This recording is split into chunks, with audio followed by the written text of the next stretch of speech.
all summer, and then in the winter it'll turn yellows and oranges and turn the colors of fall, and then so yes, that's the plan eventually. So, but that's what yes.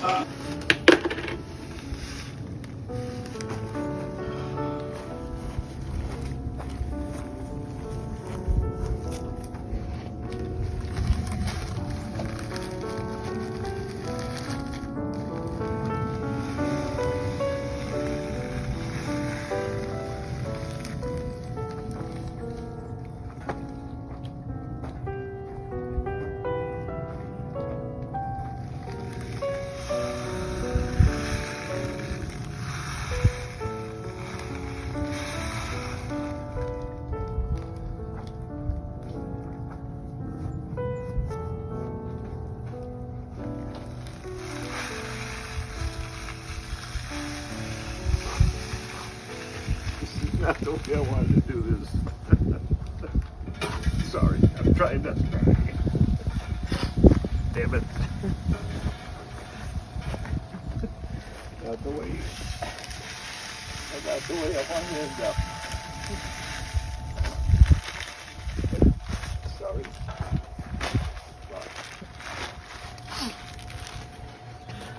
Thanks, man.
I just want to personally thank everybody for joining.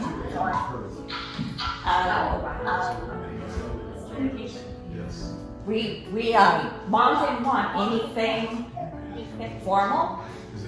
She didn't want anything fancy. So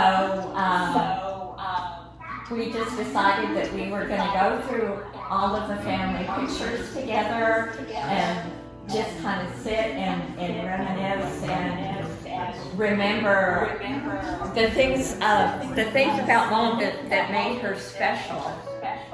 And I guess since I'm the one talking, I'll be the one to go first and start, and then we'll just pass it around.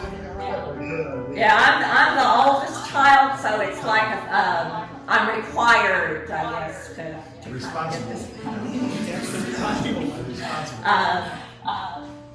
but the last couple of weeks have been really interesting because my brain has gone a lot of different places trying to remember what was constantly a passion for Mom. And I came up with a couple of things. One was her creativity. She had so many creative projects. When we were little, she sewed. And I was looking at some pictures today and recognized an outfit on Robert, and it was an outfit that Mom had sewn. And then the other thing, I don't remember her being like a gourmet cook, but I remember her being an excellent baker. And she what? Oh, she did know all the right restaurants. And I will say, and I'll tell you this story because and John will giggle about this, but we were talking about what we remembered about Mom and food. And one was she always baked. She made awesome cinnamon rolls, and she was always baking bread. But when we lived in Australia, she got on a Vegemite kick. And Andy and John are probably the only two that know what Vegemite is, but it's basically tar on toast. No, it's not. It's yummy. No, it's not. But Yummy.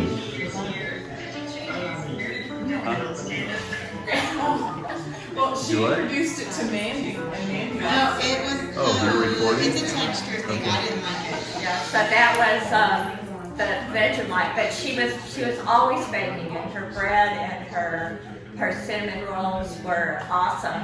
She did, yeah, and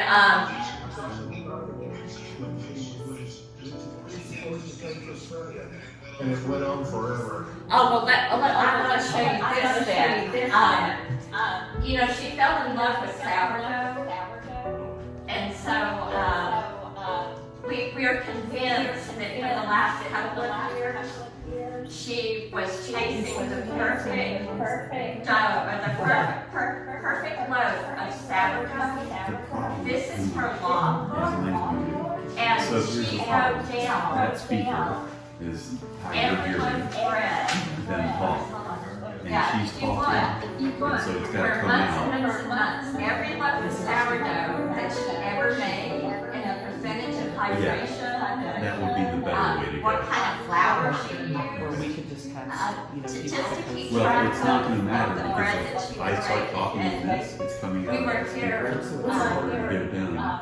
she had a I loaf don't of know how to, I bread, gotta think about it. and it was the last loaf that she had put together and made, and it was, you know, really special, really kind of be able to have, you know, to eat that and have that. But yeah, she loved to bake. And then the other things that she loved was animals. We always had a dog or a bird or a cat or guinea pigs. And she loved to fish. I remember that. You can see she kept some from when she was younger. And, you know, Mom never took a bad picture in her life. And then when she was doing her dolls, she made herself a nurse doll, which is kind of cool, huh?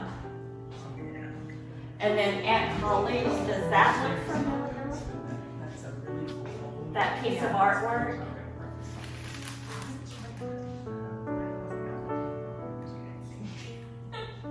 It has a note, I guess, to one of your teachers.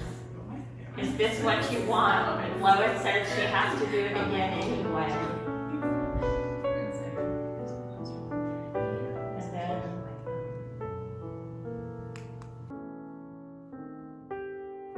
Robert's oldest. And then this is Chrissy. She's the better half of Robert. Roger's wife.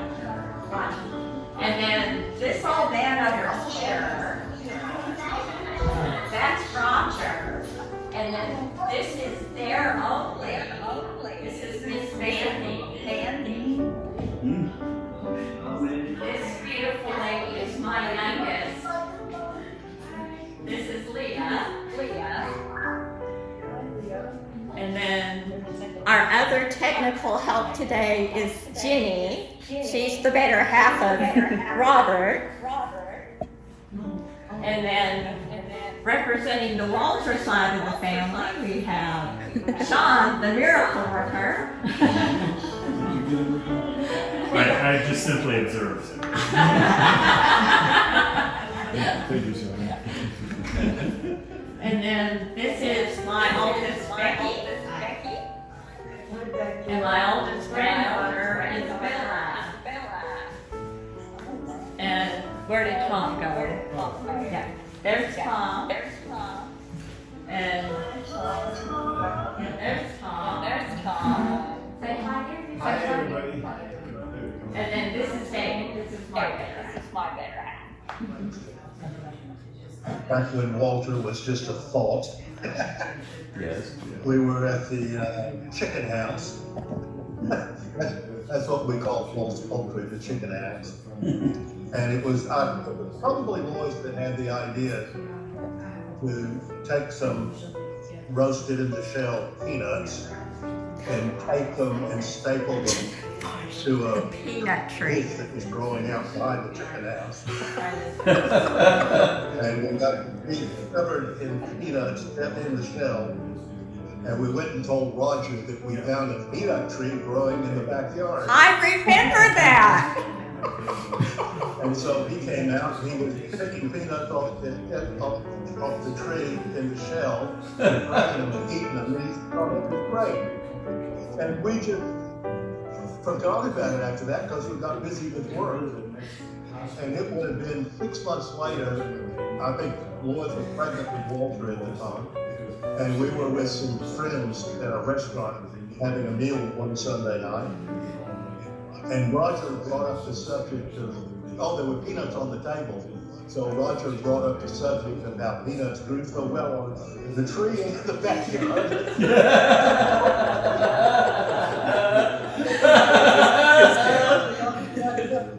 We all about it.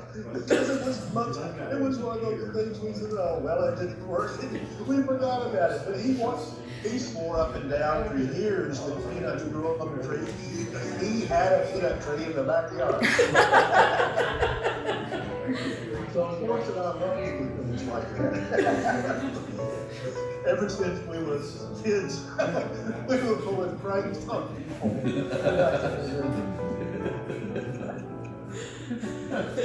She's the one that usually came up with it. So all of you boys come by it naturally. Yes.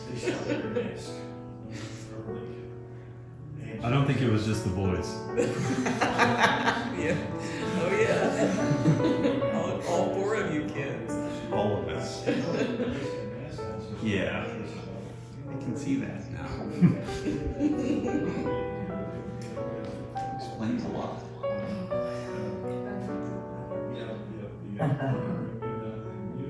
Hey Walt, you remember when we were out in Galveston that time and Roger bet me that who could catch the biggest fish? You were in on that one. So we went out. Bought a fish, I remember right. Yeah, we went out and bought the biggest fish we could find, like at the market. Waste of money. And we're fishing over in Galveston, and the bay has these little inlets, and they kind of like little roads and stuff. So Roger was over fishing all morning, and we went out to the store to get the biggest fish we could find.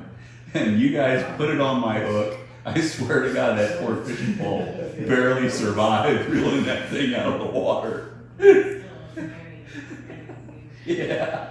So did you get your money back from buying it, or was the bet big enough to cover your The expenses? bet was Roger had to make my bed and clean my side of the room for like a whole month. Oh, no.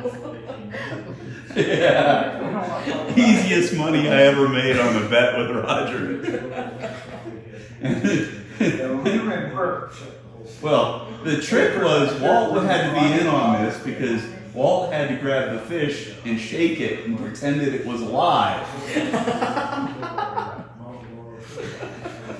And of course, Roger was dubious because the fish came out of the water and he was like, I don't know about this. And to this day, I remember like after a month, when we finally, I think it was a little while after that, when we finally told you, that fish's eyes were clear and everything. I was a live fish. Walt had to shake that thing and just get it to flop around, yeah. I remember when we were at Kurt and Robert and I shared a room. Uh-huh. I was maybe 11, maybe 12 years old. Roger was like 6. Robert, you were probably too little to even remember. You were like 4. We Yeah. all shared rooms. Mom would not let us go outside and play until our room was clean. And that was a rule. We couldn't go outside. That's what got us kicked out of the house. because you guys would never leave the room, never. You guys are the ones who mess it up. I could never go outside and play. Wait. You said you guys, you meant Robert. But I was like 2. I couldn't remember anything anyway, so I didn't remember it was my job to clean the room. Me, sort of echoing Walter's comments, when I was about 16 years old, we lived out in Waller, and we had this barn. And one day I decided I was going to try to climb on the roof of the barn, and it had a tin roof. And I sliced my hand wide open, like this little part of the meat of your hand, like right wide open there. And blood's coming down my hand. And I get into the house in the back door, and my mom meets me at the laundry room by the back door. And she says, do not take one step in this house and get my clean floors dirty. Do not do that at all. March your butt around, turn yourself out, and go outside, and I'll be out there to take care of you in a minute. Like blood's pouring down my arm. Yes. That was mom. Yeah. At that age, we lived out in the country, so we had these big rubber boots. Okay? But when you're 3, the big rubber boots go like all the way up to your waist. And so me and Roger were out doing whatever, and we left Sean outside, and the goose kept bugging him, so we gave him a stick. And we came in the house, and about 35, 40 minutes later, Sean is nowhere to be found. We can't find him anywhere. So Mom says, maybe you need to go out and look for Sean. So we get outside, and we see Sean squared off with the goose, and he's got his little boots all the way up to his hips, and he can't move because they're like giant boots. And he's squared off with the goose, and the goose will not let him come inside the house, will not let him move. And so I think he was probably traumatized from that. And yeah. I will never have a goose again.